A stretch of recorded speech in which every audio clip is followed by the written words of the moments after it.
the Lord. Last week, sinimula natin yung series about sa life ni Jonah. At ngayong week ay papasok na tayo sa part 3 ng ating series sa Book of Jonah. Amen? Kung naalala nyo pa ba yung nagsimula tayo couple of weeks, mula ngayon, nag-start tayo ng series kay Jonah. At yung part 1 ay it talks about the situation or the problematic situation of Jonah na dumating sa kanyang buhay because he ran away from God's assignment na ibinigay sa kanyang buhay. Tinakbuhan niya yung misyon, yung assignment na iniutos sa kanya ng Panginoon, kaya naman naging problematic yung situation sa kanyang buhay. Marami din sa atin tinatakbuhan yung assignment, tinatakbuhan yung calling ng Panginoon, tinatakbuhan yung misyon ng Panginoon, tinatakbuhan yung pagtawag ng Panginoon sa kanyang buhay. Kaya naman sometimes nagiging problematic din yung mga pangyayari sa ating buhay. Si Jonah, in-instruction na ng Panginoon na pumunta, mag-preach, mangaral sa lugar ng Nineveh, pero instead, pinili niya yung opposite direction, papunta siyang Tarsis dahil sa palagay niya, malalayo siya sa Panginoon. Pero anong natutunan natin last week? Na kailanman, mga kapatid, hindi tayo makakalayo sa Panginoon. Na kailanman, hindi tayo makakatago sa Panginoon. Laging nandyan ang Panginoon, lagi niyang nakikita tayo. Amen? So dahil sa kanyang disobedience sa Panginoon, along the way, siya ay dumanas ng matinding pagsubok, ng bagyo, ng suliranin. At hindi lang siya, pati yung mga kasama niya sa barko ay nag-suffer din because of him. No, minsang tao ang nadadamay, nagkakaproblema din, it's because tayo ay hindi sumunod sa salita ng ating Panginoon. Hindi lang tayo ang nadadamay, even our family, even yung mga tao na nakapaligid sa atin nadadamay, kung tayo, mga kapatid, ay sumuway sa utos ng Panginoon sa ating buhay. Marami sa atin ngayon, naging problematic ang situation ng kanilang buhay because they disobey God.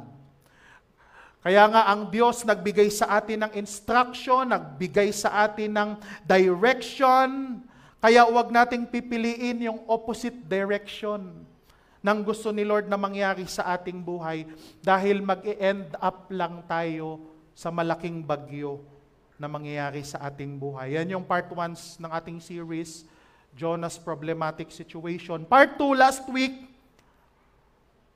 dahil nga nalaman na si Jonah ay cause kung bakit sila nagdurusa, kung bakit sila binabagyo, na pagkasunduan nila na si Jonah ay itapon sa dagat. Alam niyo yung story, mga Sunday school, mga kabataan pa lang, batang-bata na, alam niyo na yung story ni batang-bata pa yung karamihan sa atin, alam na yung story ni Jonah. So itinapon si Jonah sa dagat at sabi ng first chapter ng Jonah, the moment na si Jonah ay wala na sa barko, itinapon na, humupa ang bagyo at ang lahat ng naiwang nakasakay sa barko ay naging safe. At sabi ng mga taong nandoon nakapag-survive, I will dedicate my life to God. Amen? Kahit sa katigasan ng ulo ni Jonah, si Lord kaya pa ring magligtas ng tao. Kahit sa mga situation na masasama, sa situation na pangit, kaya pa rin ni Lord na magbago ng buhay ng tao. So, nakita natin na the moment matanggal yung cause ng malas, yung cause ng pagpalo ng Panginoon sa kanila. The moment na inalis mo, tinanggal mo sa buhay mo yung alam mong cause kung bakit problematic ang buhay mo ngayon. Yung bagyo na yan, yung problema na yan, kaya ng Panginoong pahupain. Amen? Part 2, Jonah's prayer and deliverance. Nung si Jonah ay itinapon sa dagat, sabi ng Bible sa chapter 2 ng Jonah, linamon siya ng isang malaking isda. And while he is inside the belly of the whale, anong ginawa ni Jonah? Meron siyang ginawa. Jonah prayed to God. Amen. Sometimes sa ating buhay, tayo rin ay linalamon ng mga pagsubok at mga problema, ng mga discouragement, ng persecution, ng mga circumstances na we cannot control sa ating buhay. Para tayong linamon ng problema, nasa loob tayo ng tiyan, ng belly, ng whale, wala tayong magawa. Pero sa mga pagkakataon na hindi na natin alam ang gagawin, meron tayong pwedeng gawin, manalangin sa ating Panginoon. No? So anong naging result ng prayer ni Jonah? Jonah 2 verse 10, pagkatapos inutusan ni Yahweh ang isda na iluwa si Jonah sa dalampasigan. After ng change of heart ni Jonah, sabi niya, Lord, I cannot escape from you. Tutuparin ko na kung ano yung inutos mo sa akin. Nung the moment na ma-realize niya na hindi niya matatakasan si Lord, hindi niya matatakasan yung misyon na ipinapagawa sa kanya at sinabi niya, Lord, I gave up. Gagawin ko na kung anong misyon na ipinapagawa mo sa akin. After niya mag-fast, after niya mag-pray, after niya mag-realization na hindi niya kayang mawala sa presence ng Panginoon, ano nangyari? Inutusan ng Diyos yung whale, yung malaking isda, upang iluwa si Jonah. So anong natutunan natin last week? Na isang salita lamang ng Panginoon pwedeng magbago ang takbo ng buhay mo. Isang salita lang ng Panginoon, siguro nasa rough situation ka ngayon, nasa sitwasyon ka ngayon na magulo, na maalo, na hindi mo alam kung ano ang gagawin. Pero the moment na magpapakumbaba ka sa harapan ng Panginoon, isang salita lang ni Lord pwedeng magbago yung takbo ng buhay mo. Amen? Katulad ng nangyari kay Jonah, na-realize niya. Sadly, maraming tao, a lot of people na katulad ni Jonah sa ating generation ngayon, na alam nilang nasa loob sila ng tiyan ng belly dahil sa disobedience nila sa Panginoon. Pero napaka-tragic na hindi nila sa kanilang puso ayaw nilang baguhin, ayaw nilang magbago, ayaw nilang magpasakop sa Panginoon, ayaw nilang gawing matuwid ang kanilang buhay, kahit alam nilang yun ang problema. Yun ang nagiging problema sa mga tao na alam nilang may mali, alam nila yung relationship nila sa Panginoon ay hindi maayos, hindi maganda, alam nila na nalayo sila sa Panginoon, pero ang napaka-tragic yung wala silang ginagawa para ayusin ang relasyon nila sa Panginoon. Pero si Jonah, nung nasa belly, nasa tiyan siya ng isda, na-realize niya na kailangan niyang tuparin ang utos ng Panginoon sa kanya. Amen? So the moment na nagpasakop siya sa Panginoon, the moment na na-realize niya yung mali niya, the moment na nakita ng Panginoon na nag-repent, amen? Sabi mo sa iyong katabi, repent. Sabi mo sa iyong katabi, mag-repent ka na. The moment na nag-repent si Jonah sa Panginoon, nagsisi siya, binago ng Panginoon ang takbo. Ilinuwa siya ng isda at dinala siya sa patag na baybayin. Amen? Kung gusto mo maging banayad ang buhay mo at alam mong may problem yung relationship mo sa Panginoon, all you need to do is repent. Pray sa ating Panginoon. Now, part 3. Sawa na ba kayo mga kapatid? Jonah part 3, yung theme natin or yung subject natin, title, lagyan natin ng title na Jonah Preach. Okay? So si Jonah ay nagpunta na sa mission niya. Na-realize niya na hindi niya kayang takasan ng Panginoon. Si Jonah ay nag-preach na. So sa Jonah chapter 3, Jonah part 3, Jonah chapter 3 din, sabi ng salita ng Panginoon, sabi ng Bible, magbibigay ako ng 2 points lang dito sa ating pag-uusapan ngayon dahil kailangan natin ng time para sa ating meetings and Holy Communion later. So sabi ng Jonah 3 verse 1 to 2, sabi ng Bible, muling sinabi ni Yahweh kay Jonah, pumunta ka sa lungsod ng Ninive at ipahayag mo ang mga ipinasasabi ko sa iyo.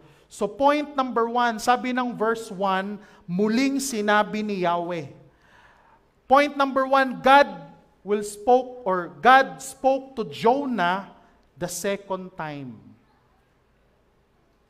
Yan yung point number 1 natin. Nung unang beses na nagsalita ang Diyos kay Jonah, nangusap si Lord kay Jonah, hindi nakinig si Jonah, matigas ang kanyang ulo. Hindi niya sinunod yung unang beses na nagsalita ang Panginoon sa buhay niya, kaya sabi ni Lord, kailangan ng pangalawang beses.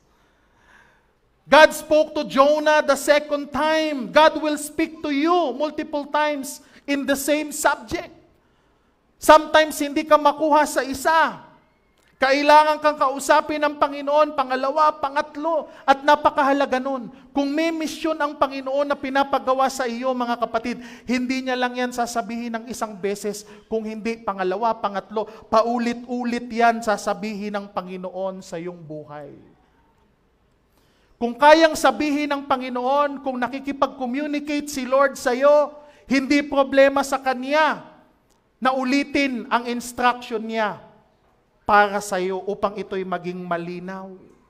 Uulit-ulitin yan ng Panginoon hanggang sa ikaw ay tumupad sa Kanya. Ang problem at ang nakakatakot minsan sa ibang mga tao, kasi may mga nagsasabi na, nangusap ang Panginoon sa akin, may sinabi si Lord sa akin, pero one time lang.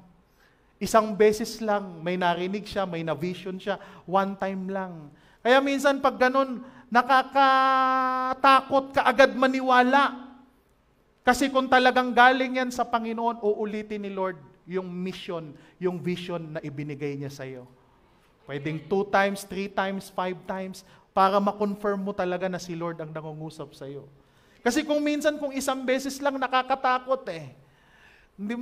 Alalahanin natin yung kaaway natin, pwede ring magpanggap na si Lord. Kaya minsan maraming naliligaw eh. Si Satan kayang magpanggap na siya ang Diyos, na may mga instruction, kunwari, na may mga inuutos, pero yung instruction niya ay para maligaw, para ma-divide ang church.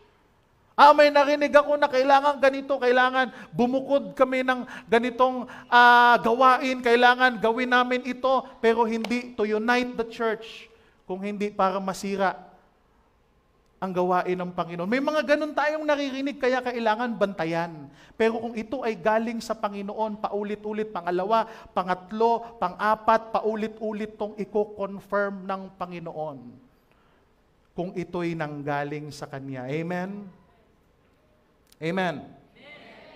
Kaya kailangan makita natin yung nangyayari sa pagkakataon na ito na kailangang ulitin ng Panginoon kay Jonah.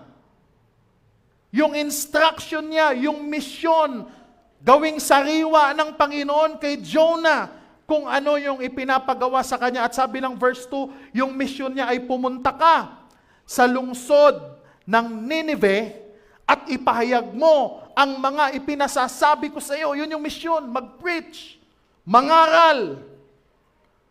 God wants you to preach what, sabi ni Lord, what I tell you to preach.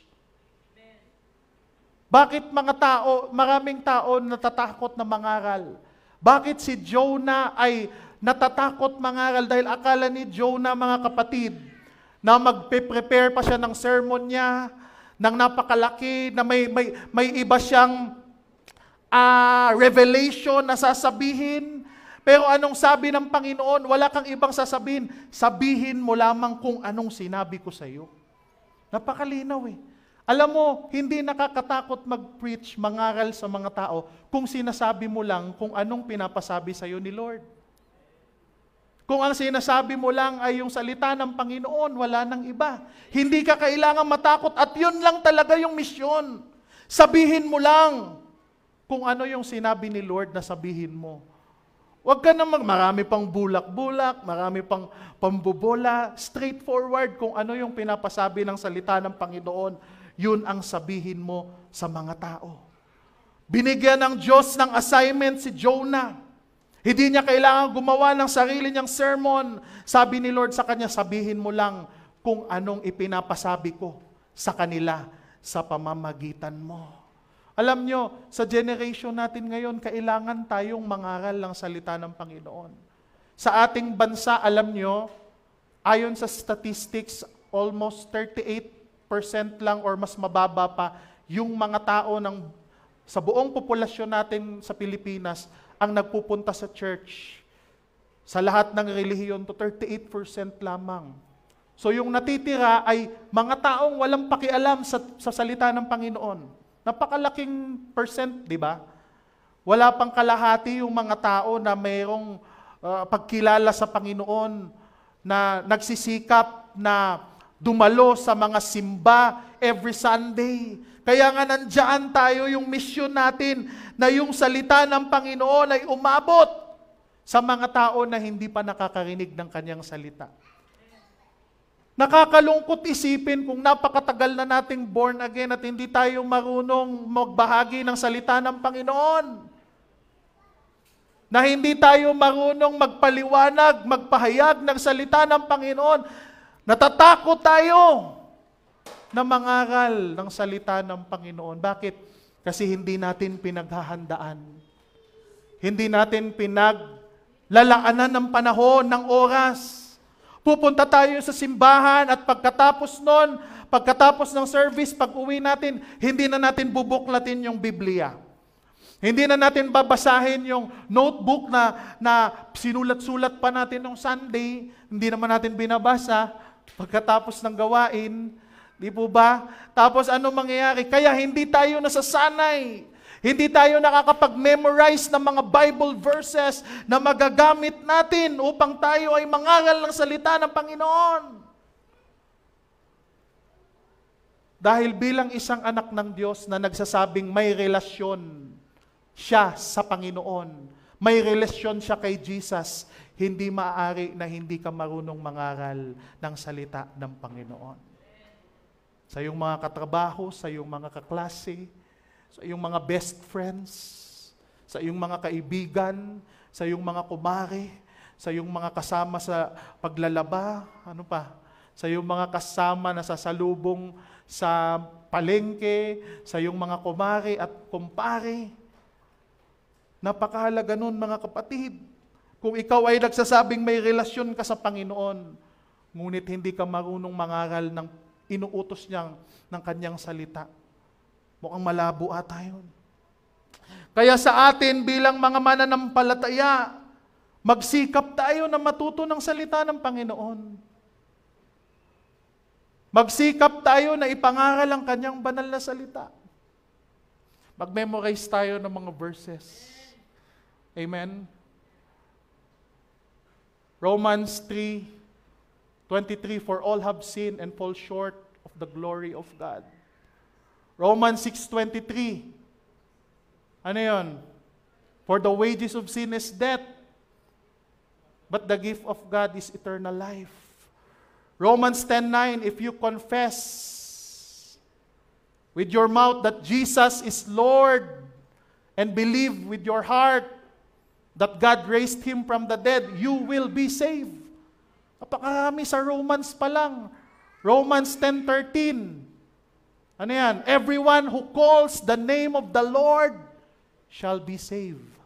Amen. Kung mamememorize lang natin, mapamiliarize natin yung mga verses sa Romans na yan, malaking tulong na mangaral tayo sa mga tao na ating nakakasalamuha.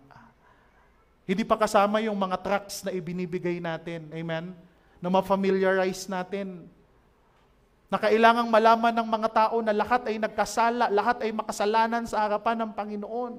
At ang kabayaran ng kasalanan ay kamatayan, hindi lamang physical death, but spiritual death. Pero ang magandang balita ng gospel, yung gift ng Panginoon ay kaligtasan, buhay na walang hanggan. Yan ang kailangang malaman ng mga tao. Yan ang kailangang ipinipreach natin, mga kapatid. Kung ikaw ay nagsasabing may relasyon ka sa Panginoon, huwag kang mahihiya. Sabi ng Diyos kay Jonah, sabihin mo lang kung anong ipinapasabi ko sa iyo. Wala ka nang ibang sasabihin, sabihin mo lang kung anong pinasasabi ko sa iyo. Hallelujah. All you need to do is preach the Word. Jonah 3:4-3. Pumunta nga si Jonah sa Nineveh. Malaki ang lungsod na ito, aabuti ng 3 araw kung ito'y lalakarin. Verse 4, siya'y pumasok sa lungsod, pagkaraan ng maghapong paglalakad, malakas niyang ipinahayag, gugunawin ang Nineveh. Pagkaraan ng 40 araw. Simpleng sermon. Simpleng message. Pumunta siya doon sa kalagitnaan ng maraming tao at pagkatapos ipinahayag niya ang message ng Panginoon. Sabi niya, meron na lang kayong 40 days. After nun, gugunawin ng Diyos itong inyong lungsod. Napaka-simple, napaka-ikling mensahe. Walang iba nang sinabi si Jonah, yun lang. Kasi yun naman talagang pinapasabi ng Diyos. Dahil gusto ng Lord na mag-repent ang mga tao dahil nakita niya ang kasamaang ginagawa ng lugar ng Nineveh. Umabot na sa sukdulan. Nanakot yung atensyon ng Diyos at nagpadala si Lord ng isang messenger upang balaan ang mga tao. At sabi ni Jonah, 40 days, magbabago ang sitwasyon sa lugar na ito. 40 days may mangyayari dito sa inyong bayan na hindi nyo magugustuhan. Ano yung point number 2 natin mga kapatid? Point number 2, Jonah 3 verse 5, naniwala ang mga taga roon sa pahayag na ito mula sa Diyos. Point number 2, they listened. The people responded. Yung point number 2 sa ating pinag-aaralan, yung mga tao ay nakinig kay Jonah. At hindi lang nakinig, nag-respond sila. Nag-response. Nag-react, may ginawa sila nung narinig nila yung salita ng Panginoon na ipinahayag ni Jonah. Amen? Alam niyo, sa buhay natin, nakikinig tayo ng Word of God. Pero hindi lamang sapat na nakikinig tayo, dapat meron tayong response. Dapat nagre-react tayo after church, after sermon. Ano yung napag-aralan ko, dapat maisabuhay ko. Amen? Amen? Sabi ng verse 5, naniwala ang mga taga roon sa pahayag na ito mula sa Diyos. Kaya, ito yung respond, kaya nag-ayuno silang lahat at nagdamit na pangluksa bilang tanda ng lubos na pagsisisi at pagtalikod sa kanilang mga nagawang kasalanan. They believe.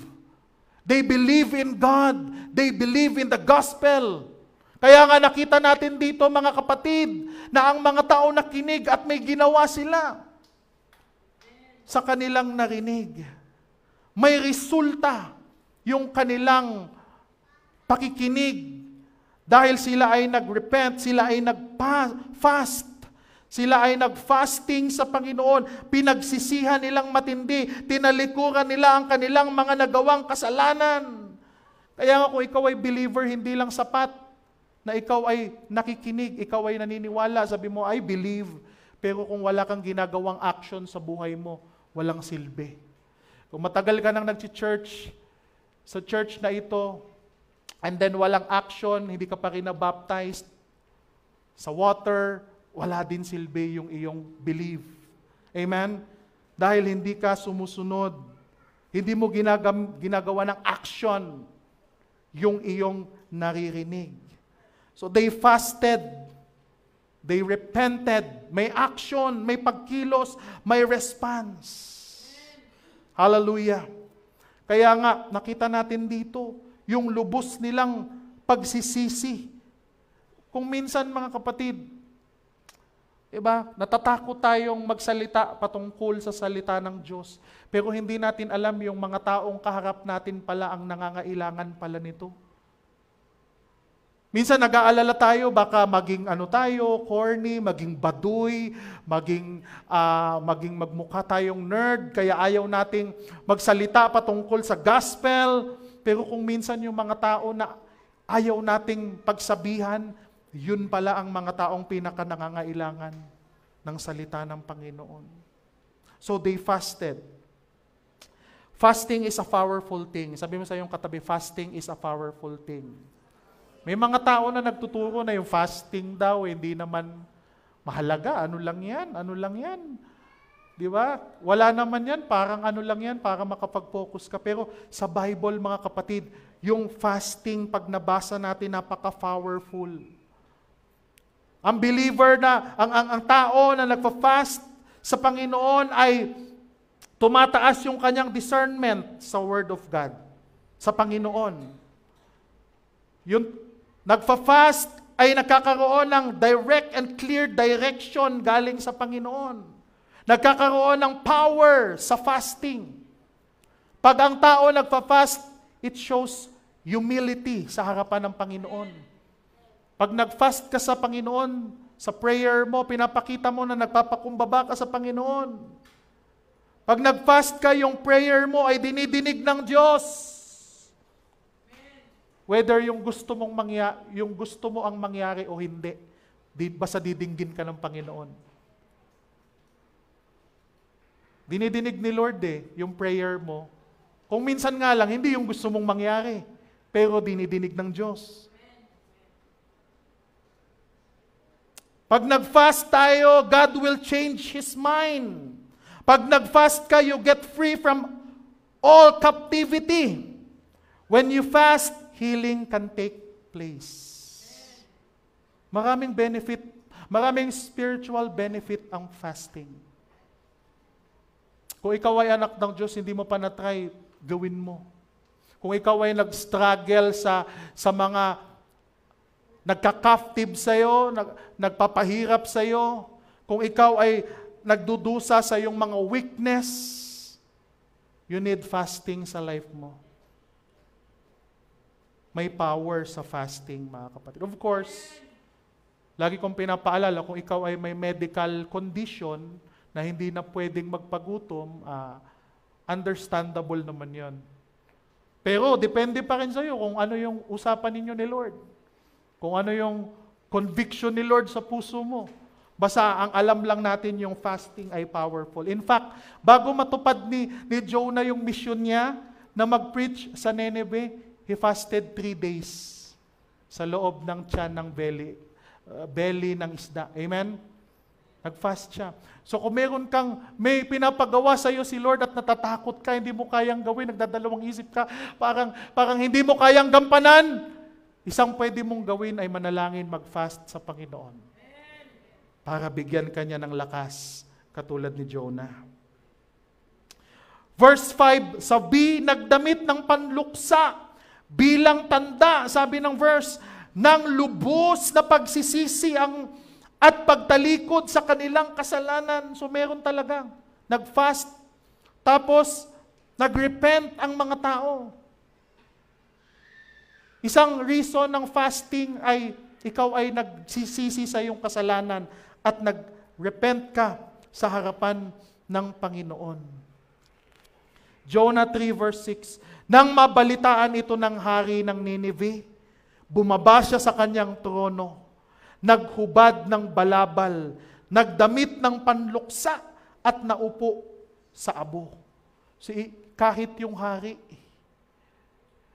yung hari, nung narinig niya yung mensahe ng Panginoon, siya ay nag-step down sa kanyang kaluwalhatian, sa kanyang trono, at nagpakumbaba sa harapan ng Panginoon. Grabe, no? Minsan natatakot tayo mag-share sa mga tao na feeling natin mataas sa atin. Pero kung minsan, sila ang may pinakanangangailangan. Minsan natatakot tayong mag-share sa mga leaders natin, sa community, sa workplace, sa school. Pero hindi natin alam na sila pala ay kaya at maaaring makonvict ng salita ng Panginoon. Sila pala ang pinakanangangailangan. Naalala ko yung kwento noon yung kwento na merong sinabi sa kanya ang Panginoon. Sabi sa kanya ni Lord, na yung tao na yan, bigyan mo ng exact amount, bariya lang, sabi ni Lord na pagpalagay natin 5 pesos and 60 centavos, di ba? 5 pesos and 60 centavos. Sabi ni Lord sa kanya, bigyan mo yung taong yan. Now, sabi ni Lord, sabi niya, nakita niya yung tao na yun ay mayaman. Businessman talaga. Sabi niya sa isip niya, Lord, ba't sinasabi mo sa akin, bibigyan ko siya ng 5 piso at 50 cents, 50 centavos. Ang yaman-yaman yan, baka mahinsulto. Ewan ko kung alam niyo tong story na to. Pero hindi siya tinantanan ng Panginoon. Sinasabi talaga sa heart niya, bigyan mo siya ng 5 pesos and 50 cents. Bigla niyang, wala siya nagawa hindi siya mapakali sa heart niya. So, kinalabit niya yung tao, tinawag niya, binigyan niya ng barya 5 piso at 50 centavos. Tapos tumakbo na siya palayo. Kasi natatakot siya, may insulto Yung businessman na, alam niyang businessman yun, alam niyang mayaman yun May insulto yun. So pagkaabot niya, umalis na kagad siya. Pero ano nangyari? Hinabol siya ng tao. Sabi niya, ba't mo binibigay sa akin to? Ha? Ba't mo to binibigay sa akin? Akala niya magagalit yung tao. Pero anong sabi ng tao sa kanya? Nagpasalamat kasi sabi niya, ito yung hiningi kong sign sa Panginoon. Kasi pala yung tao na yun nag-struggle sa kanyang business. At nawawala na siya ng faith sa Panginoon. Kaya sabi niya, Lord, sige kung totoo ka. Kung totoong mahal mo, kung totoong nandyan ka, kung totoong sinasamahan mo pa ako, bigyan mo ako ng number na 550. Kahit anong number, basta yun ang reason. Pag merong maididiin sa akin yung 550 na number, siguradong nakikinig ka at nandiyan ka sa akin. Kaya hindi siya makapaniwala nung binigyan siya ng 5 pesos and 50 centavos na confirm niya na yung Panginoon pala ay sinasamahan siya sa kanyang struggle. Minsan natatakot tayong gawin yung utos ng Panginoon, pero hindi natin alam the moment na tumupad tayo sa utos ng Panginoon, kailangan pala nung taong pinagagawan ng Panginoon, pinagagawa ng Diyos sa atin na sabihin sa Kanya, yung kailangan niyang marinig. Amen? So kailangan hindi tayo magdadalawang isip. Lalong-lalo na kung malinaw ang ilinagay na utos ng Panginoon sa ating buhay, yung misyon sa ating buhay. Hindi tayo mag-hesitate dito nung narinig nung hari. Kahit siya ang hari, nagpakumbaba siya sa harapan ng Panginoon. Nag-repent at nagsisi. Nakakabilib yung mga ganitong leader na kayang magpakumbaba sa harapan ng Panginoon pag na-realize nila na sila din ay naging kaparte ng kasamaan ng kanilang bansa at sila ay nagsisisi sa kanilang nagawa. Sabi ng hari, verse 7, at ipinasasabi niya sa mga taga-Ninibe, ito'y utos ng hari at ng kanyang mga pinuno, walang dapat kumain ng anuman. Wala ring iinom, maging tao o hayop. Verse 8, lahat ng tao at hayop ay magdamit pang luksa. Taimtim na nanalangin sa Diyos ang bawat isa. Hallelujah! Pagsisihan ng lahat ang nagawa nilang kasalanan at iwan ang masama nilang pamumuhay. Yun yung instruction, yun yung utos, yun yung decree na ibinaba ng king. Na kailangan pagsisihan, manalangin ng taimtim, mag-fasting. Yan, kailangan mag-fast natin kung minsan dahil kailangan na nating manalangin ng taimtim. Hindi na sapat yung mga prayer lang, yung mga prayer, mga 1 minute, 2 minutes prayer. Bago matulog, pampaantok, di ba? Hindi ako makatulog ngayon, makapag-pray nga. Wala pang 1 minuto, wala na, hagok na. Tulog na, pampatulog yung prayer. Yung pagbabasa ng Bible, pampaantok.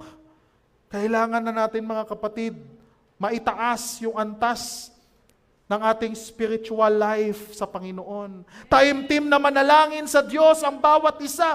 Pagsisihan ng lahat ang nagawa nilang kasalanan at iwan ang masamang pamumuhay. Ito yung sinasabi ng Panginoon sa atin mga kapatid. Kung meron man tayong mga nagawang kasalanan, pagsisihan natin yan at iwan na natin ang masamang pamumuhay na yan. Sabi ng hari. Verse 9, ano sabi ng hari? Baka sa paraang ito, mapawi ang galit ng Diyos at magbago siya ng kanyang pasya at hindi niya na ituloy ang balak na pagpatay sa atin. See? So talagang nagsisisi ang mga tao. Talagang ang mga tao ay nagrepent sa harapan ng Panginoon. Hindi ito parang nabigla lang, hindi ito parang nagulat. Determined talaga sila, aminado talaga sila na nagkasala sila sa harapan ng ating Panginoon. Sabi niya, baka sakali matouch ang puso ng Panginoon. At hindi sila nagkamali na touch nga ang puso ng Panginoon dahil sa kanilang ginawa. Kung ikaw ay magfa-fast sa Panginoon, kung ikaw ay taimtim na mananalangin sa Panginoon, kung ikaw ay magsisisi sa iyong mga nagawang kamalian at kasalanan sa harapan ng Panginoon, kung ikaw ay tatalikod sa iyong mga masamang nagawa, ang Panginoon, mga kapatid, ay matatouch sa iyong buhay. Verse 10, nakita ng Diyos ang kanilang pagtalikod sa kasamaan, kaya hindi na niya pinarusahan ang mga ito tulad ng kanyang naunang sinabi. Palakpakan natin ang Panginoon. God spared them. And God can spare you too. Kung sila pinatawad ng Panginoon, ikaw ay kaya ka ring patawarin ng Diyos, mga kapatid. Bibigyan ka pa ng Panginoon, bigyan ka ng one chance, one more chance.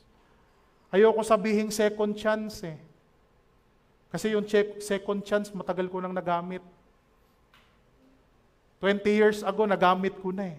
Pero ang buti ng Panginoon, hindi lang second chance ang binigay niya sa atin, one more chance.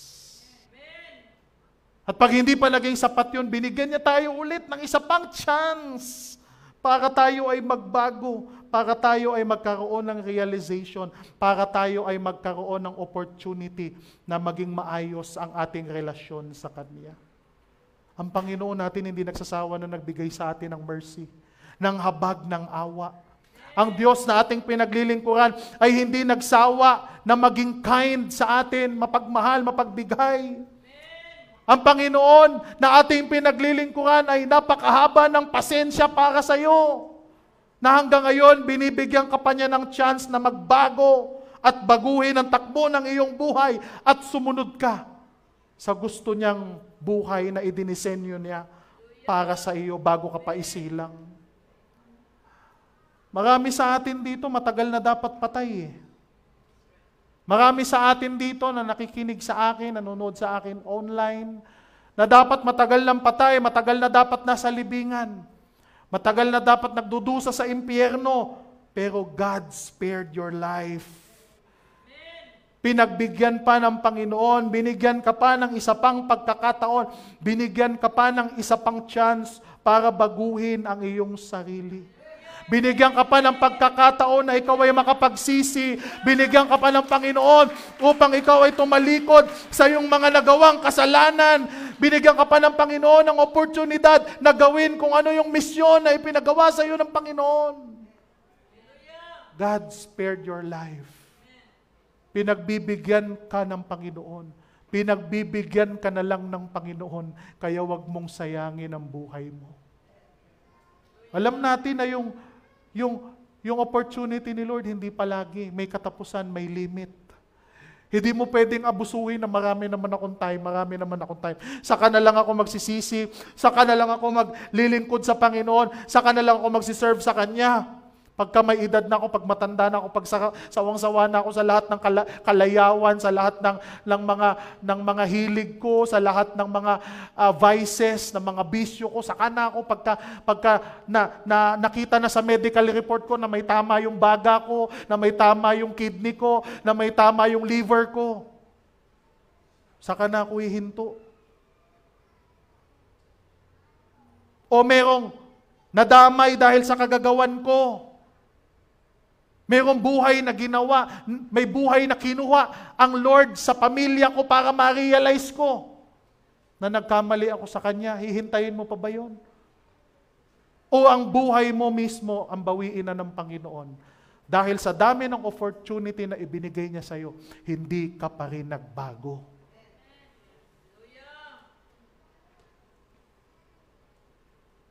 Alam mo, hindi sa pinabayaan ka ni Lord, hindi sa ginusto na lang ni Lord kung anong takbo ng buhay mo. Wala namang nangyari sa akin, tinamo ko. Hindi naman ako Hindi naman ako active sa church, hindi naman ako nagpipray, hindi naman ako nagbabasa ng Bible, hindi naman ako nag-church. Ginagawa ko kung anong naisip kong gawin, ginagawa ko kung anong nagpapaligaya, nagpapasarap sa akin, ginagawa ko lahat. Tingnan mo, buhay pa ako. Siya nga Christian ngayon, faithful ngayon. Tingnan mo, tigok na, nauna pa sa akin. Ako minsan ganun pa yung iniisip ng tao eh. Hindi totoo yan, wala. Ano ka, YOLO. You only live once, kaya dapat mag-enjoy ka. Mamuhay ka kung anong gusto mong maging sino ka. Yan ang kasinungalingan ng world eh. Pero hindi mo alam, kaya ka na lang nabubuhay dahil binibigyan ka ng Panginoon na magbago ka. Yun na lang talaga eh. Kung iisipin mo talaga, hindi dahil sa hinayaan na ni Lord na ganyan ang lifestyle mo, kung hindi binibigyan ka pa ng Diyos ng one more chance. At hindi natin alam, baka last chance mo na yan. Sabi mo sa iyong katabi, baka last chance mo na yan.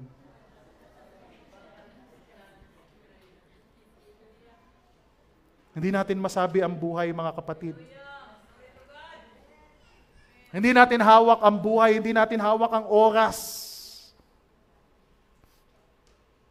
Binibigyan lamang tayo ng Panginoon ng isa pang pagkakataon upang talikuran ang kasalanan, upang pagsisihan ang kasalanan, magbalik loob sa Panginoon, maglingkod ng tapat sa Kanya hanggang sa Kanyang muling pagbabalik. Yan ang obligasyon natin sa Diyos. God spared you. God gave you another chance. Sabi mo sa iyong katabi, God gave you another chance. Hiniling kong tayong lahat ay tumayo, mga kapatid. Hallelujah. Praise the name of the living God.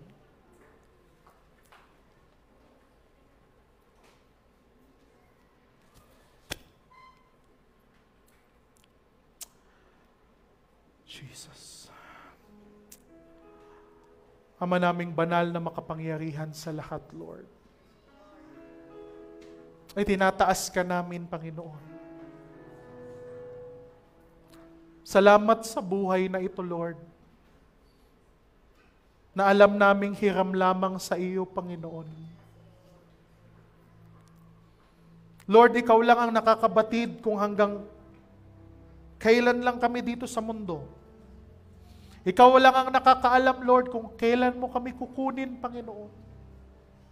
Ikaw lang ang nakakaalam, Panginoon, kung kailan ang aming huling hininga dito sa lupa na ito, O God. Ngunit nagpapasalamat kami, Panginoon, na sa pagkakataon na ito, binigyan mo pa rin kami ng pagkakataon, ng panahon, ng oportunidad, O God, na ayusin ang aming buhay sa iyong harapan. Lord, dalangin ko nawa hindi namin ito sayangin yung pagkakataon na ito. Na hindi namin ipagsawalang bahala, ipagsawalang kibo. Yung pagkakataon na ibinigay mo sa amin, Lord.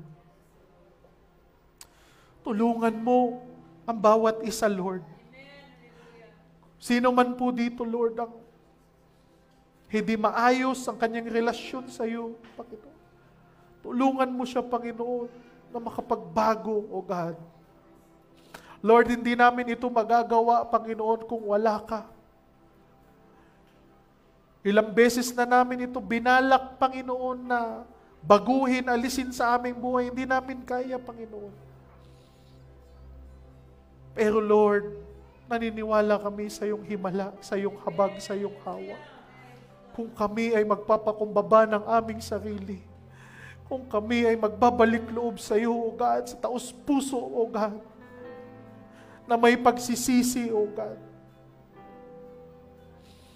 Panginoon, alam kong nariyan ka, na handa na kami ay palayain sa lahat ng bagay, Lord, na siyang humahawak sa aming buhay upang hindi kami, Panginoon, makalakad ng maayos sa buhay na ito. Panginoon, patawarin mo po kami sa mga pagkakataon na binabaliwala namin at hindi namin pinapahalagahan ng pagkakataon na ibinigay mo sa amin. Lord, alam ko, Panginoon, na binigyan mo ng misyon ng bawat isa. At ito ang isang pagkakataon pa na amin iyong tuparin sa aming buhay, Lord. Bigyan mo kami ng lakas. Bigyan mo kami, Panginoon, ng lakas ng loob. Upang hindi kami mahiya, upang hindi kami magdalawang isip, Panginoon. Na gawin namin kung ano ang iniutos mo sa amin, Panginoon. Lord, ang buhay namin ay inaalay namin sa iyo, O God. Ang buhay namin, Panginoon, ay para sa iyo lamang. Salamat, Lord, sa iyong salita na siyang aming pinangahawakan lagi sa aming buhay. Dalangin ko, Lord, sa mga kapatid ko na nangangailangan ngayon. Tulungan mo, Lord, kung ano man ang kanilang pangangailangan, financial, Lord, tulungan mo, O God. Spiritual, tulungan mo, Lord. Kanilang mental health, Lord, sa mga tao na nade-depress, Panginoon, tulungan mo sila. Sa mga tao na hindi na nila alam kung ano ang gagawin, Panginoon. Panginoon, tulungan mo sila, O God, na makalabas sa kung anong sitwasyon ng kanilang kinasadlakan, Panginoon. Lord, sa mga kaibigan at kapatid namin na may karamdaman, Lord, naalala namin ngayon si Sister Betty, Panginoon. Lord, bigyan mo siya ng complete healing in the name of Jesus. Salamat, Lord, sa buhay na idinagdag mo sa kanya, Panginoon. Salamat, Panginoon. Pakabuti mo sa kanyang buhay. Panghawakan mo ang kanyang buhay, Lord. Bigyan mo ng katatagan ang kanyang mga anak, ang kanyang mga mahal sa buhay, Lord. Alaga-alaga, Lord, tulungan mo, Panginoon, ma-provide ang mga financial needs, O God. Ang mga gastusin sa ospital. Hallelujah, hallelujah. Tulungan mo, Panginoon, ang iyong mga anak na tapat na naglingkod sa iyo. Hallelujah, blessed be your holy name. Salamat, Lord, na nawa sa oras na ito, ikaw ay aming naparangalan. Ikaw ay aming naitaas. In Jesus' name, amen and amen. Hallelujah, hallelujah.